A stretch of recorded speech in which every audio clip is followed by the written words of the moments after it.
dewen Allah mudadan labinan bimberman bala jango Allah dan man ya Ramadan Karim ya Ramadan ya Ramadan ya Ramadan ya Ramadan Mubarak Ramadan ya Ramadan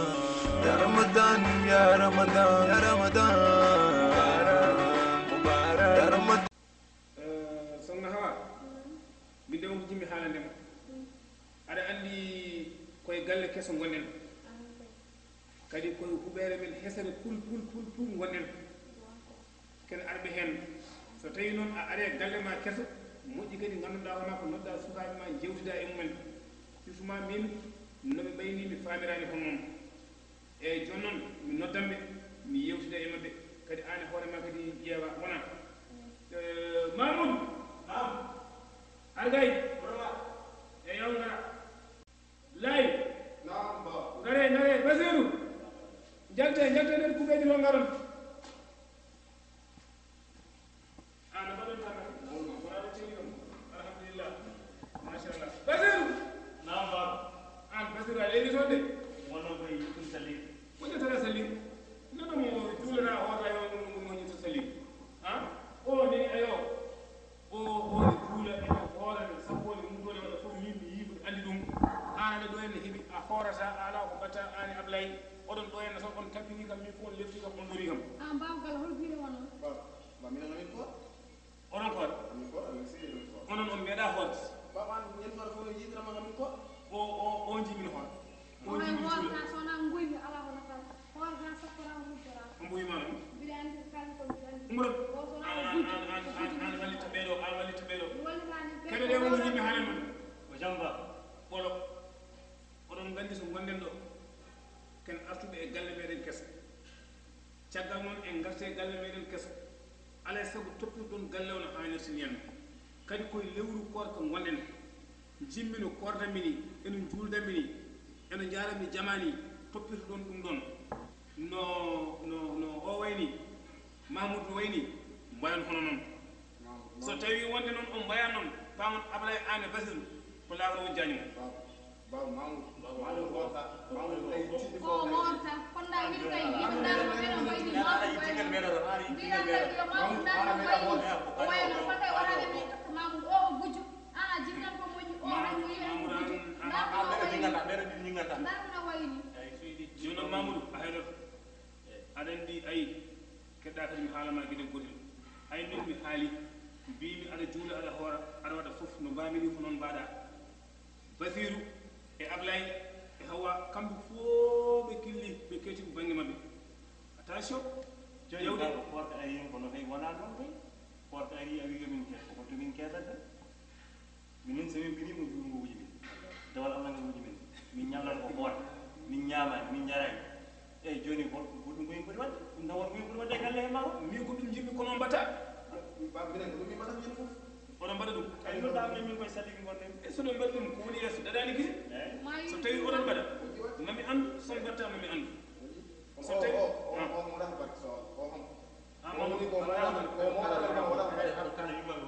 aɗa waɗa yummon kay maɗa ana yalti hen mingel mi jiɗinani an kay aɗa wela an jibi mala an jibini woni eyyi ɗum mbiyanɗamin ba joni noon mi haalden ko foti mi haaladen ko galle o moni kiɗ egguɓe kadi arɓe hen ko galle keso ɗum jinnomi haalan ɗon toppirɗon galle o toppirɗon dewal mon Allah toppirɗon korka moɗon ɓawi noon mbiɗon wonde Mamoudou hoorata ko onon korata Mamoudou tuta ko onon juulata ko woni yeeso noon daɗani gis inchallah on jarama a jarama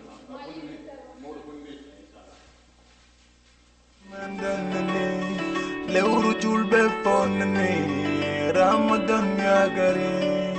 julen koren cakoɗen ndewen Allah mudaɗen assalamu aleykum joom ñalli a ñalli jam kadi mbiɗa haalama gueɗe goota mbiɗa hay joɗani joɗo alkay koko muusi kam sabu alkay koko muusi kam ceerno yeeɗo mo jibin Mamoudou taw min ko an jibin Mamoudou noon mi natti wawde munde mi natti wawde sippode tan mi natti wawde munde e caɗele nani ko kalmami ko mi natti wawde munde ankam nati wawde mun do korkani wuli ma ko hono wona korka wona wajibi mamud mi tibini mamud ko gujjo ala fan ko may Allah wene wallahi mamud gujjo mamud suka fo mamud ko hono la ilaha illallah holi bone aholi bone mamud nam ngare ablay nam ba ngare note balu ngal ana wadi wujjo ngene ngare dole ana wadi wujjo fo na wadi wujjo la ilaha e ko woni kan ngane fo wujjo ba xam salam alaykum on tambe o woni mamud o kondo porta ñoo ma yo o wudira o mudan très bien yademi ñandelo wujji fona suwaɓe kaali mbiyon ngo hande o ɓuri wujji ko ganda ko ɓuri sohli ko kanko hewarma mamud oɗo o no wayi nungude e duuluni ganduɗa fuu ala hay ɓuri ande wona kilifa baba iyanno aka kilifa aka kilifa hala fuu kala baba nani probléme de vision sombani ne mi nani bala mamud no wona mamud ko Hello. ay ko kisle kanko lewal kanko lewal kutal ko mamud no ko joyi non adama ko wi ma mamud ko o ba ay men ba wona bon ay oro ay barra lera be fof kambe ci kara ko kambe rese ba baba waya kesi baba mo kilifa ko ame ngani galle sa ma ko ko sihila men ame ngani baba do dum jaranga do fande aduna ne wi mamud ci ono noon ko kalan ɗo ho gon ala woni ala ba wona ba do ko kidi haal ande o elma woni no sojati do ni wani ko juma do joni adini minen be fof o da ya so so yehi adi kan rewa namu hono yidi baba jafuda kam na kanko lewal ngal mami namnum to ittingal itrona kadi o ala o haalnan kam to ittingal aɗani neɗɗo so jooɗima ene miijo a accat ha gayde miijade mi miijima mi gayni joni noon mamud ayi ha joni e dene ka yemi min baro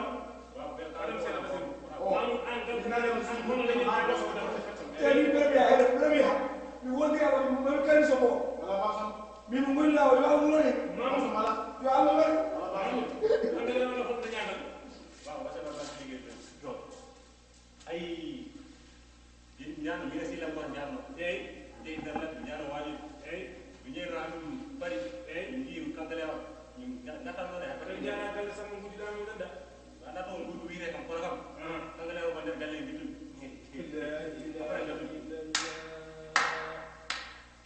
aɗa ñamini bone ala kono yana mam mo cakki bonde ɗo mo cakki bonde mbiwa aɗa ñamine mam bone no iba wana min jula addu jumu an noon kono men ala ayi ɗum ɗo mi yiyano ɗum ɗewo mummi noon kono tan o